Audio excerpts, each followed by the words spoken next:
Hello, hello, hello, hello, hello, hello, hello, hello, hello. Welcome to our next essay, that is your essay 610. So, essay 610 is, talks about using the work of internal auditor. So, everywhere internal auditor, we will be using the letters IA.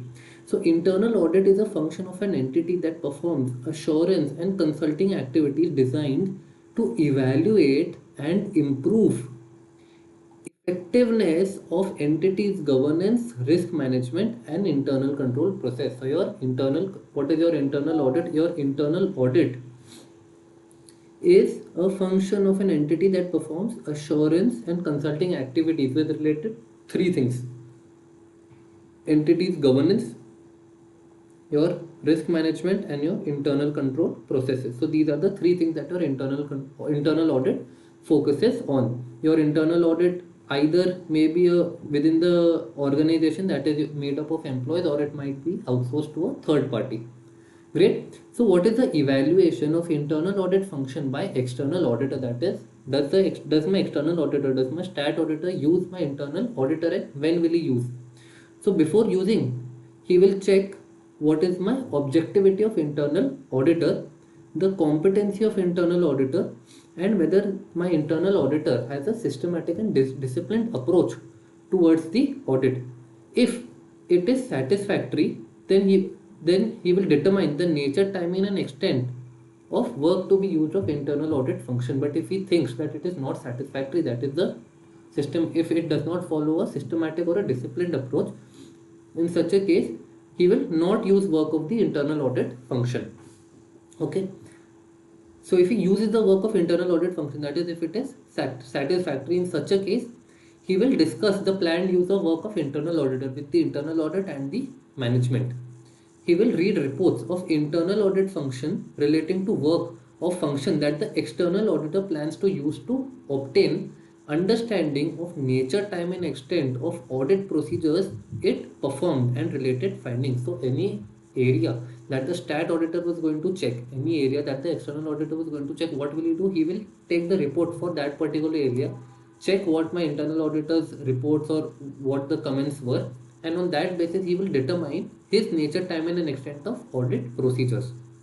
And third is perform sufficient audit procedures on work of internal audit function as a whole that external auditor plans to use to determine its adequacy for audit purpose. So he will perform his own audit procedures on the work of the internal audit function. Only then will you use the work of the internal audit function.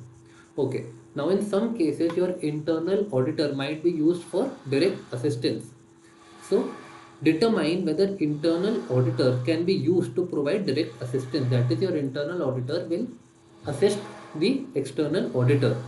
If it is not prohibited by law or regulation, the external auditor may use an internal auditor to provide direct assistance if there is no significant threats to objectivity and your internal auditor is sufficiently competent to perform the proposed work. So if there is no conflict of interest and the internal auditor is competent to perform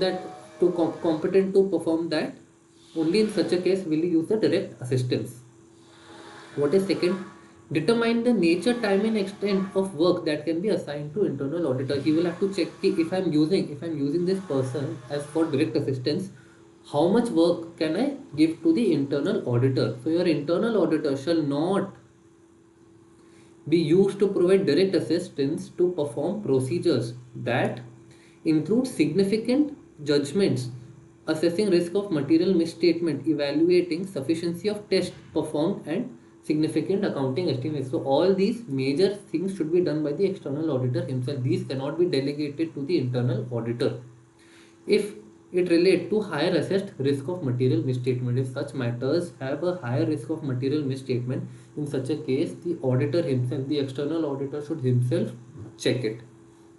If it relates to the work with which internal auditor has been involved, the internal auditor has already been involved in such a work, you cannot include the same internal auditor again, because there will be a conflict of interest. And last is relates to decisions which external auditor makes in accordance with this essay, that is internal function and use of its work. So if the auditor has to check the adequacy of internal auditor's work, of course he cannot assign internal auditor himself to check this. Okay, so using direct assistance of internal auditor. So prior to using internal auditor to provide direct assistance for purpose of audit, external auditor shall obtain. So before he asks the internal auditor to provide direct assistance, he has to take some steps, he has to do something. So first is written agreement. First is your written agreement from entity that internal auditor will be allowed to follow external auditor's instruction, because your internal auditor might be a department of the entity itself, or it might be a third party. So follow external auditor's instruction, and that entity will not intervene in work that the IA performs. Okay, and second is it will obtain a written agreement from internal auditor. So first for written agreement from the entity, second is your written agreement from your internal auditor with respect to confidentiality of specific matters denoted by the external auditor.